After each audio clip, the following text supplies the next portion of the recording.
কোনোদিন আমাকে সেজদা দিবা না? আর কোনোদিন আমার নামাজ পড়বা না? তাহলে আর কোনোদিন হালাল খাইবা না? আর কোনোদিন নারী পর্দা করবা না তুমি? আল্লাহ যেন নাম করে বলে, দিনের পর দিন যে ফজরের নামাজ পড়ে না, আল্লাহ যেন তাকে ডাক দিয়ে বলে, বান্দা তাহলে কি আর কোনোদিন ফজরের সেজদা দিবা না? প্রতিদিন যে গালিগালাজ করে, আল্লাহ যেন বলে, বান্দা তাহলে কি আর কোনোদিন এই গুনাহ ছাড়বা না?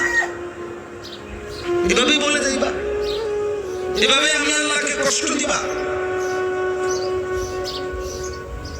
তো এই ডাকাত সর্দার ফুজাইল উনি তখন এই আয়াত হঠাৎ করে গভীর রাতে ওনার এই কথাটা উনি তো বুঝছে অর্থ, ওনার কলিজার মধ্যে গভীর রাতের নিস্তব্ধ, চারিদিকে তো ঠান্ডা নীরব, এই এক আয়াত ওনার কলিজার মধ্যে দিলে